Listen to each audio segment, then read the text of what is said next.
بسم اللہ الرحمن الرحیم۔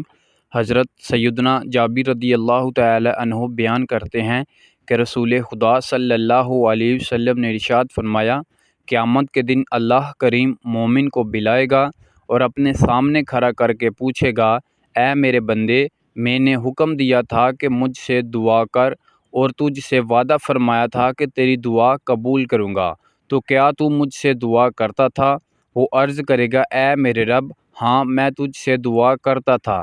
رب کریم ارشاد فرمائے گا، تو نے مجھ سے جو بھی دعا مانگی میں نے قبول کی۔ کیا تو نے فلاں فلاں دن خود پر نازل شدہ غم کو دور کرنے کی مجھ سے دعا نہ کی تھی اور میں نے اس غم کو تجھ سے دور کر دیا تھا؟ وہ عرض کرے گا، اے میرے رب، ہاں ایسا ہی تھا۔ اللہ پاک ارشاد فرمائے گا، میں نے اس دعا کا بدلہ تجھے دنیا میں دے دیا، اور یاد کر تو نے فلاں فلاں دن اپنے اوپر نازل ہونے والی مصیبت دور کرنے کی دعا کی تھی، لیکن تم نے اس مصیبت کو دور ہوتے ہوئے نہیں دیکھا۔ وہ عرض کرے گا، جی ہاں میرے رب، ایسا ہی ہے۔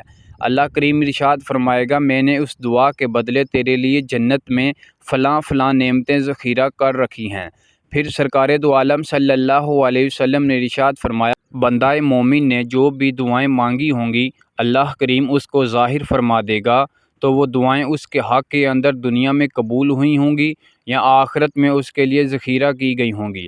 وہ دعائیں جو دنیا میں بظاہر قبول نہیں ہوئی ہوں گی، جب ان کا اجر بندہ مومن آخرت میں دیکھے گا تو وہ تمنا کرے گا، کاش میری دنیا میں کوئی بھی دعا قبول نہ ہوئی ہوتی۔ بندہ مومن کی مانگی ہوئی ہر دعا قبول ہوتی ہے، لیکن اس کی 3 صورتیں ہوتی ہیں۔ پہلی صورت یہ ہے کہ بندہ مومن دنیا میں بھی جو اللہ کریم سے مانگے گا اللہ تعالیٰ اسے عطا کرتا ہے۔ دوسری صورت یہ ہے کہ بندہ مومن جو بھی دعا مانگتا ہے اس کو اس دعا میں مانگی گئی چیز سے بہتر نعمت اللہ تعالیٰ عطا کر دیتا ہے۔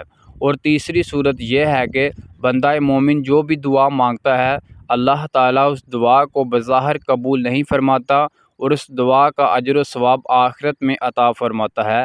قیامت والے دن جب کوئی کسی کا ساتھ نہیں دے گا، یہاں تک کہ ماں باپ بھی ایک نیکی دینے کو تیار نہیں ہوں گے، جب اس وقت وہ دعاؤں کا اجر دیکھے گا تو بندہ مومن دل ہی دل میں یہ تمنا کرے گا کہ کاش میری دنیا میں کوئی بھی دعا قبول نہ ہوئی ہوتی اور ان کا اجر و ثواب بھی آج مجھے آخرت میں دیا جاتا۔ کوئی بھی عبادت کرنے کے بعد اللہ تعالیٰ سے ضرور دعا کرنی چاہیے، کیونکہ دعا ہر صورت قبول ہوتی ہے اگر ان میں جائز خواہشات کا اظہار کیا گیا ہو۔ نبی کریم صلی اللہ علیہ وسلم نے ارشاد فرمایا کہ دعا عبادت کا مغز ہے۔ ایک اور حدیث پاک جس میں نبی کریم صلی اللہ علیہ وسلم نے ارشاد فرمایا، دعا بندہ مومن کا ہتھیار ہے۔ آخر میں اللہ تبارک و تعالی سے دعا ہے کہ اللہ کریم ہمیں کثرت سے دعا مانگنے کی توفیق عطا فرمائے۔